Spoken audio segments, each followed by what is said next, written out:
Good morning, gentlemen. What was your opinion of the German army as far as how they perform tactically, their discipline, their overall strength?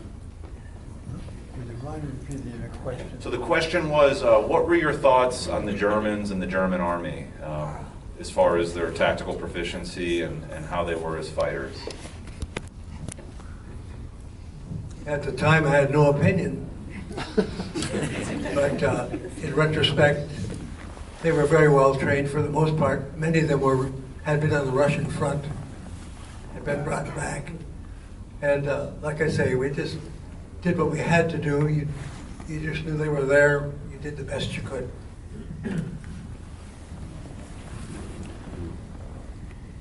Well, the experience I've had with French, German, and English people is they're all having a tough life during the wartime. I can hear. And when the chief enemy, of course, If they speak to me. Germany. But Well, when, I can't hear. you often hear people say, well, it wasn't the people in general I can just sit here and look that like. went into war.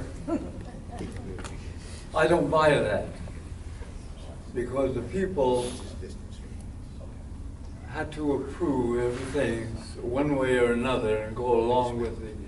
And they were having a good life for a while until the war came, and they all wanted war. So whatever the case may be.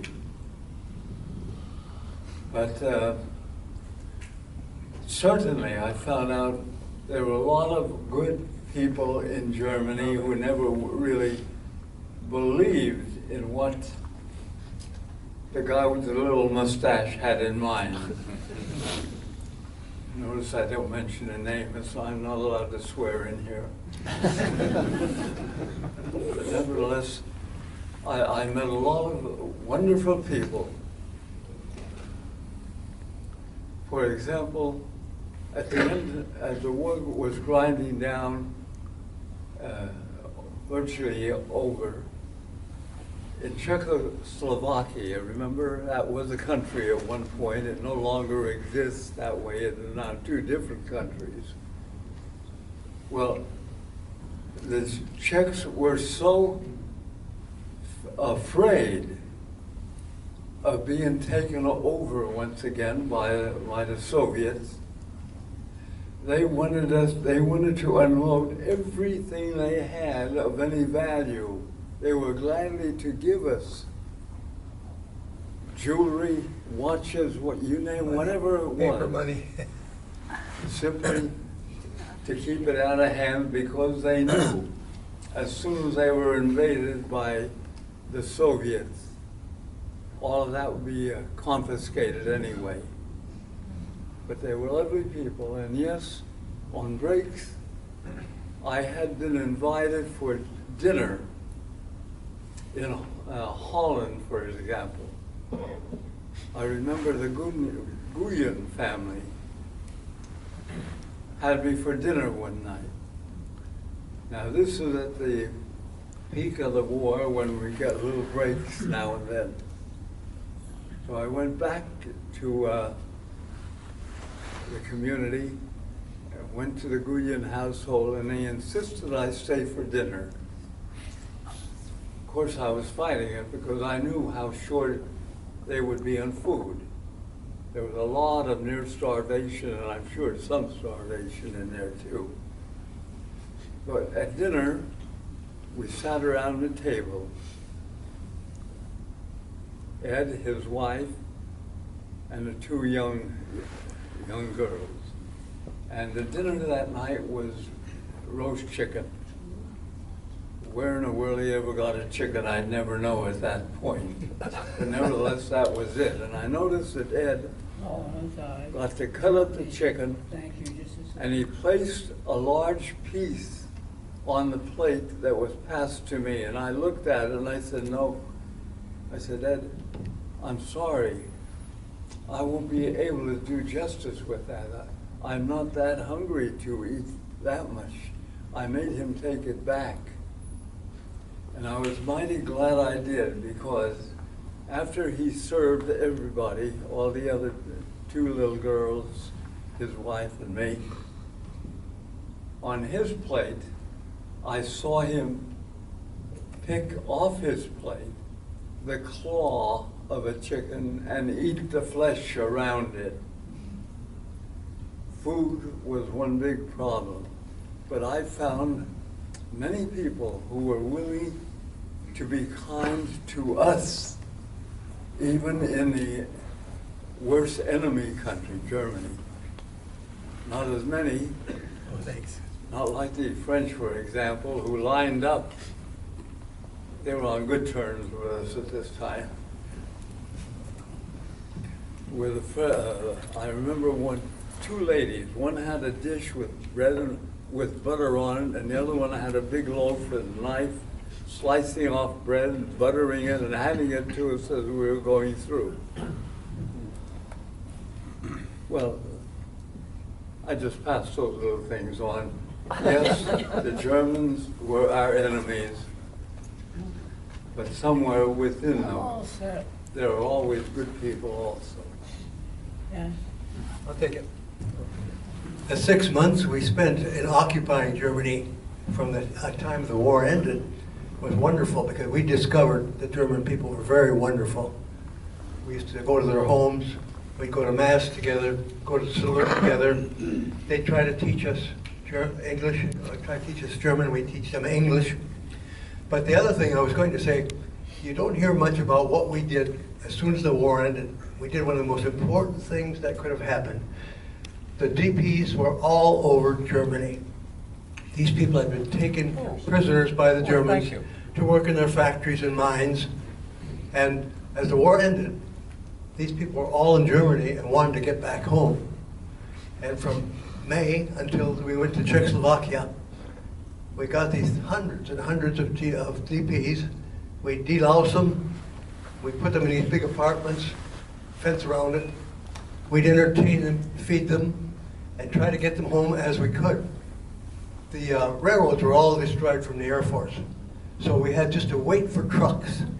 Sometimes we'd get 3 trucks, and we could send home 50 Italians, 65 Russians, 25 people from the Netherlands. And in the midst of all that, we were suddenly called to go up to Czechoslovakia to face the Russians. But I think that time we spent in Germany was really a wonderful time for them and for us. May I say something? Yeah, and the DPs is displaced people, personnel. I just wanted to say, my dad, at the end of his tour of duty in Germany, he was stationed in Dachau to guard the prisoners, the German soldiers. And we did have a chance to meet them, and not in well, of course he had active combat, but he got to meet them as people. What unit was your father with? He was in the 79th. Okay. Okay. Radio operator. In the recon element. Okay, great. Other questions out there? Yes. Were you guys able to plan and train accordingly before shipping out? The question is, do they feel their training and planning prior to going overseas was adequate?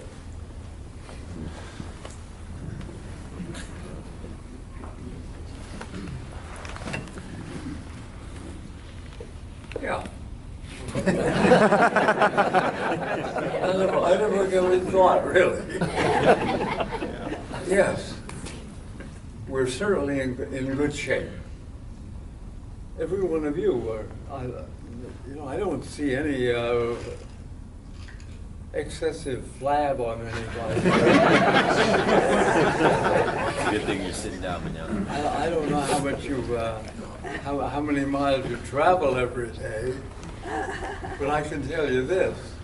I travel so much, that's why my knees are shot. For even after being in the service, I used to walk for 6 days a week. I would find time to go and do either 6 to 7 mile hike every day. So the advice is, if you're going to continue the walking exercise, which is probably the best as you start getting a little older, for a while anyway, don't walk on hard surface. That was a big mistake. I made sports and hiking like that, and running on, and your knees are low, etc. But was I prepared for having ammunition going off around me, or shells go over my head? No, not really. Crawling under that barbed wire, you have to do that still. Yeah. Yeah, and it drew my inner word here. Say, be careful what you do. That's the important thing. Common sense. And in my particular case, remember, for a purpose, I told you how old I was when I first got in a combat situation. I realized how careful I had to be. I'm not talking about fear because, being careful because of fear. I'm talking about common sense that sets in. Because all of a sudden, I was still in high school, remember, when I got in. So I was still at the Playboy stage. But it didn't take very long to make me realize that I was not that little kid anymore. At this point, I was a responsible individual, responsible not only for myself, but for everybody else in that company with me. And that's one thing that the Army inculcated in the minds of every individual, that you are an individual, but you are a part of a bigger group that works together constantly on everything, to the extent that maybe you don't, but you hear about it, of individuals doing things that cost them their lives in order to save somebody else, that kind of thing. It's that kind of camaraderie. Yeah. So my answer, I think, yes, I was pretty well prepared. I'm real big on the guardian angel having to be Catholic. But in basic, we had to do the last 7 days at Talladega. That's the place where they have that great racing agreement. Now they've got the fantastic, how they ever built that thing, it was an artillery range. They must have had millions of shells to pick up before they made that track. But at any rate, just 2 days before we had to do German village and the live artillery fire, I was crossing a creek holding onto a rope, and I guess the guardian angel pushed me. I fell into the creek. And I had to go to the hospital with a real chills that night. 4 days later, the CO came up. He said, Bob, you can't graduate with your friends. You have to do German village and live artillery fire. They ended up in the 88th Mountain Division as a unit. From then on, was alone. I was put into B Company. I did the intended maneuvers. Had my referral back to the UP in Iron Mountain, Michigan, and found myself at Fort George Meade by myself. Then on to Camp Shanks, and on the 5th of April, we were getting on board a ship. We yelled out, "Where are we?" Somebody yelled, "Hoboken." So we realized we were at New York, and that very afternoon we got into the ship, a little compartment for 200 guys. Where do we sleep? On the table, on the floor, on the bench. Luckily, I got chosen for guard duty, and I started going up 2 hours every time, 4 hours off, 2 hours on. And in 11 days, we crossed over to England at Bristol, and got there on the 16th of April. But like I say, I have been pushed and shoved And so often I think it has a purpose. Sir, do you have any comments about your training before the war that you want to talk about? Training? Yeah. Well, I was trained up at Camp Landing in Florida. And we were trained for the Pacific. Because all we did was crawl through mud and swamps and everything. And yeah, we were ready to go to the Pacific. And then Hitler pulled his,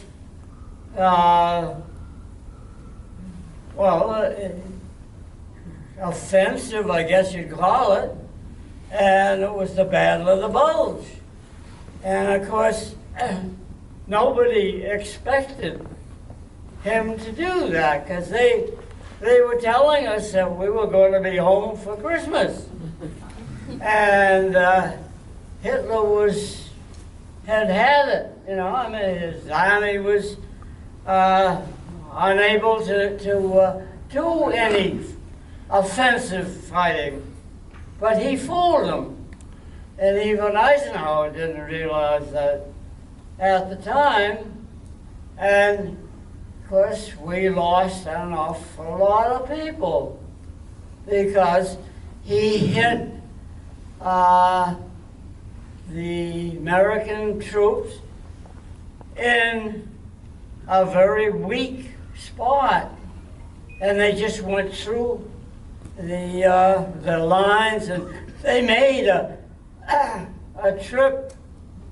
They had gone 40 miles into France through the American lines before the Third Army turned themselves around and came back over the route, and they cut off the German troops, their supplies and so forth, and they took a city that the Germans were,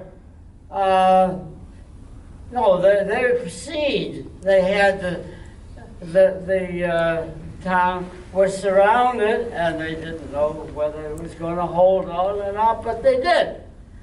And but that stopped this move of the Germans into France. And then we started to, push them back again. But they had the Third Army had marched, I think, I'm not too sure on these figures now, but over 100 miles through rough weather. It was cold. That was one of the coldest winters that Europe had had for a long time. And they came back, and they went through snow, and it was a really rough trip.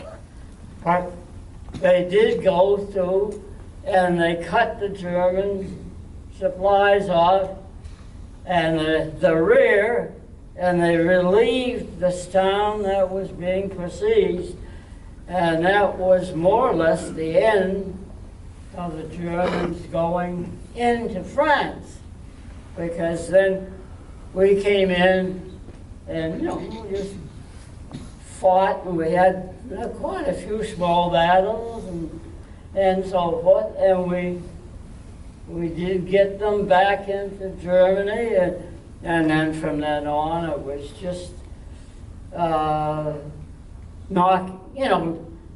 taking and getting places, and then after a while they just gave up more or less, because they knew that they had lost the war. And like everybody else, I mean, you didn't want to be the last guy to get shot. before they signed the peace. And they're the same way we were. And so we found that it was a little easier to take over towns and so forth. But you go into a town, and if the people were on the street, there was no German forces in the town, and they were just watching us come in, the civilians, and they had these white flags and everything. Anything white was hanging out of their windows and so forth.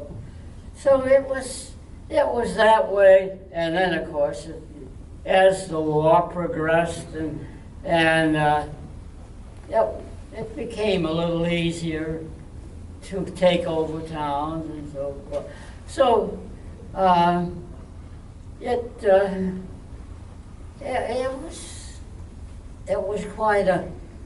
It was just quite a thing. It really was to experience it and see the changes and so forth in their ability to stop us.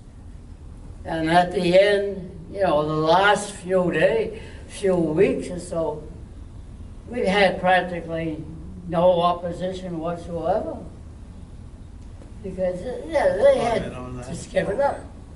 Sure. They didn't capture Antwerp. You said something that struck me, which is very, very important. So I want to enlarge on it a bit, and that was that the Germans realized they were defeated. No, I don't believe that.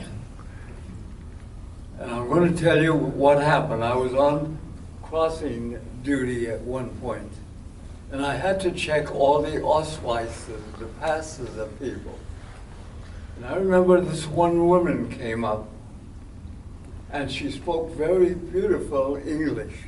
If I didn't know any better, I'd say she was not German, but she was German all right. And she said to me in my statement, it looks like the Germans are all defeated now and we've won the war. And she said, it's a good thing for you that the war is not lasting for another 2 weeks, because, she said, we would have won the war. And I thought, oh, she's cracked up. Was she really? Because it wasn't too long after that. What did we hear about that we had? The atomic bomb. And they were so very close to it